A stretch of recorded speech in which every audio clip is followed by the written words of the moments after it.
Someone from the Ripple team will respond to us regarding the reasons behind XRP's rapid growth in the tokenization field. Additionally, Max Avery is providing us with insight into the potential future of XRP, which is evidence that banks are purchasing cryptocurrency.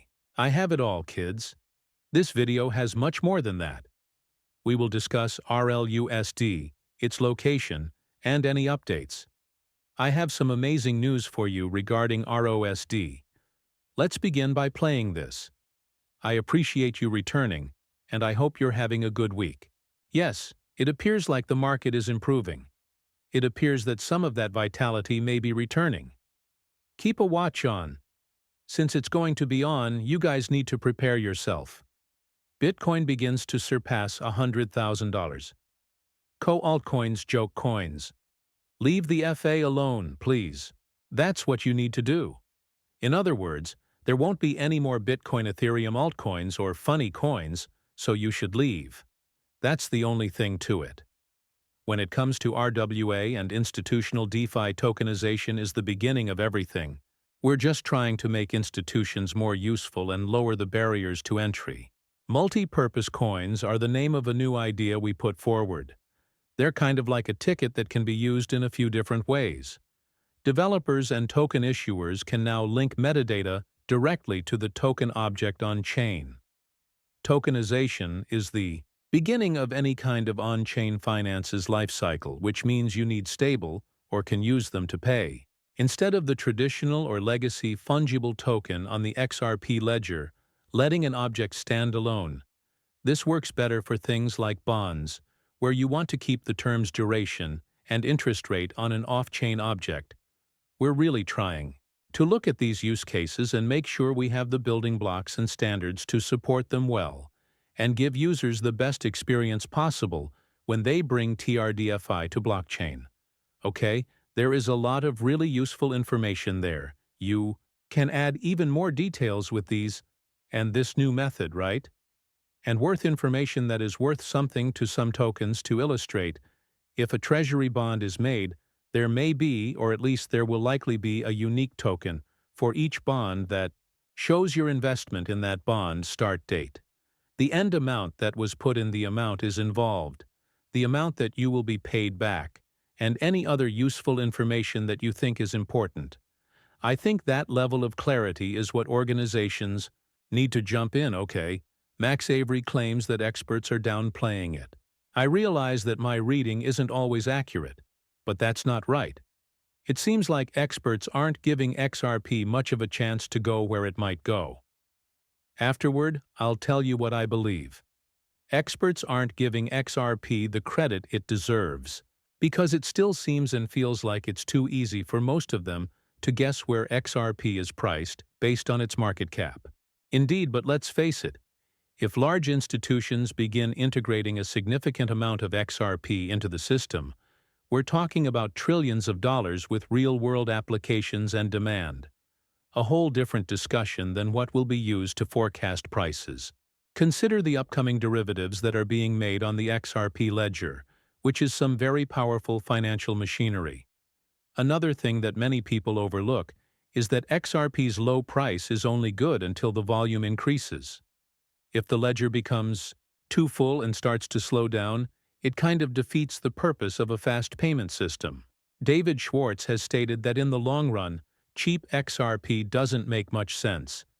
If trillions of dollars are passing through this, the price of XRP must increase to keep up. If the ticket is too cheap, the system won't be able to grow. The way analysts think about market cap makes me think they are stuck in the past, and that it is the only thing that counts in a model of supply and demand. Though that doesn't make sense, especially not when usefulness starts to matter on a large scale. And the way things are going with world macroeconomics right now makes us think of 2008. There were signs everywhere, but most people don't see them. So maybe it's time to ask yourself if you've been wrong about how much XRP is worth in the long run. There is a lot of very useful information there. A lot of people don't even understand market factors, or how a certain amount of money can change things when they look at the XRP price.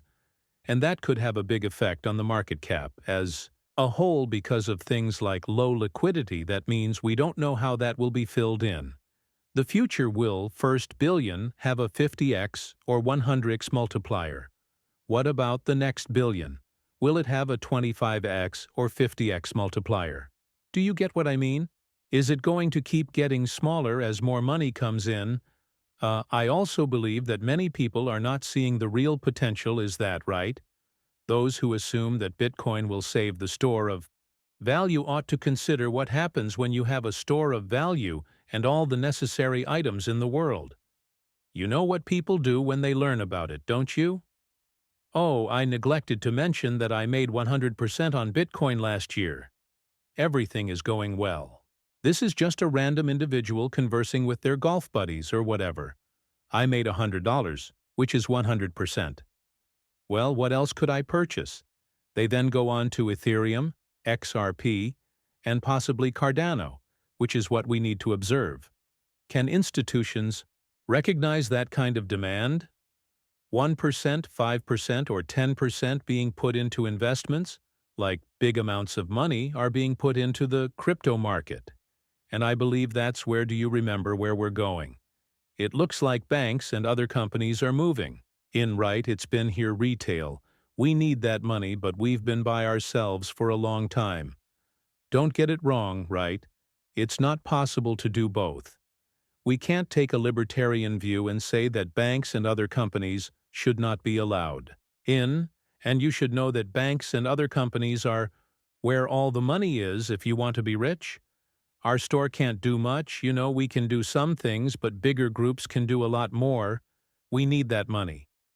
That money to come in, explain what Alejandro just said, and give solid proof. How is it going so far? What do you need to remember me? There is 100% proof that clients of private banks are buying crypto in a way. Do you have any numbers you could share with us about, say, the number of users and the types people who mostly use your services? I'm very interested, and I think everyone else in the room is too. I do have a slide that I read from most of the time. I need to take it from this paper now. It's funny. Yes, don't forget to bring your pens and paper with you. It's funny because just a few weeks ago, the University of Lucerne put out a study about the average crypto trader in Switzerland. That person was a man about 20 years old, and they said he put about 1,000 Swiss into crypto ticket. We see it a little differently now that it's been 6 months. Means that most of our crypto clients are also men though, and is between 30-50 years old, and the large ticket costs about 150 Swiss francs. This is my usual group of people I've looked at, the amounts everybody's talked to, someone I look at the numbers to get a better sense of who they are. Okay, you should know that we have people from the US, Canada, Germany, and Australia, in fact. Australia is the second place that people watch the most. I love you because of this. Thanks a lot, Australia. But I want you all to know that how much money you have to invest in whatever product you want really depends on where you are in life. My dad's generation is already investing in the cryptocurrency market, so they could be giving money to the younger generation in the form of homes, trusts, or anything else. It's also possible that they don't trade in stocks or bonds because their friends are in the market and they feel like they belong there. I don't remember when I bought stocks, but I did it once. I had no idea what I was doing, and it didn't seem like I was all that interested. But when you combine money and technology, I thought, oh my God, this is heaven for me. Okay, so this was to do something because my entire life changed. After seeing a cryptocurrency movie, I went in that direction. I'm sure you all have fascinating stories too, so I'd like to hear yours. In other words, how did you get into cryptocurrency? Tell me, and I'll look for your response because I'm very interested in hearing it. Someone from the Ripple team will respond to us regarding the reasons behind XRP's rapid growth in the tokenization field. Additionally, Max Avery is providing us with insight into the potential future of XRP, which is evidence that banks are purchasing cryptocurrency. I have it all, kids.